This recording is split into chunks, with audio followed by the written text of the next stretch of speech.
Miša Majský sa k hre na violončelo dostal iba náhodou. Tento nástroj si zvolil po návšteve lekára.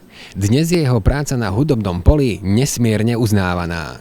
V Majského hre je podľa kritikov skombinovaná poézia, mimoriadna jemnosť, nesmierny temperament a brilantná technika. Dnes má výhradnú zmluvu s Deutsche Grammophon a pravidelne spolupracuje s Viedenskou a Berlínskou filharmóniou, Izraelským orchestrom či Londýnskym symfonickým orchestrom. Hudobník je výnimočný tým, že ako jediný študoval naraz pod vedením Mstislava Rostropoviča a zároveň aj Gregora Piatigorského. It's very difficult to compare because there were unique, great personalities, and it would be as naive as to compare, let's say, Bach and Mozart. But in the same time, je veľmi ťažké ich porovnávať, pretože to boli veľké a unikátne osobnosti. Je to, ako by ste chceli porovnať Bacha a Mozarta, ale ich prístup bol v mnohých aspektoch veľmi podobný. Nikdy nehovorili o aspektoch hry na hudobnom nástroji. Mladým muzikantom ukazovali skutočný zmysel hudby. Dôležité je vždy dostať svoju hudbu na správne miesto. Každý môže nájsť svoju vlastnú cestu, ak vie, kam ide. Nástroje boli iba nástroje. Iba hudba ukázala, aký dobrý váš nástroj je.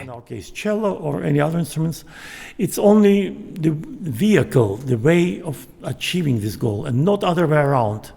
One shouldn't use music to show how good you play your instrument. Počas štúdií v Sovietskom zväze ho Rusi v roku 1970 uväznili v pracovnom tábore.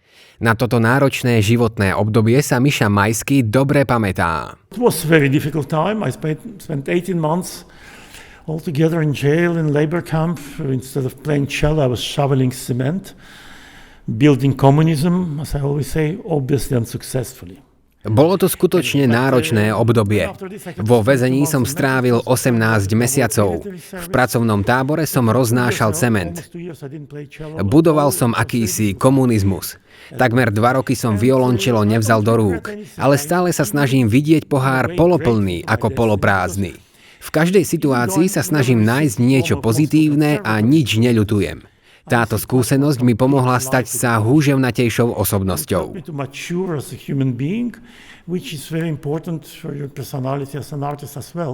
Po prepustení odišiel do Izraela a pokračoval vo svojej kariére. Miša Majský je veľkým Bachovým obdivovateľom, na počesť ktorého už po 3. raz nahral jeho suity pre sólové violončelo.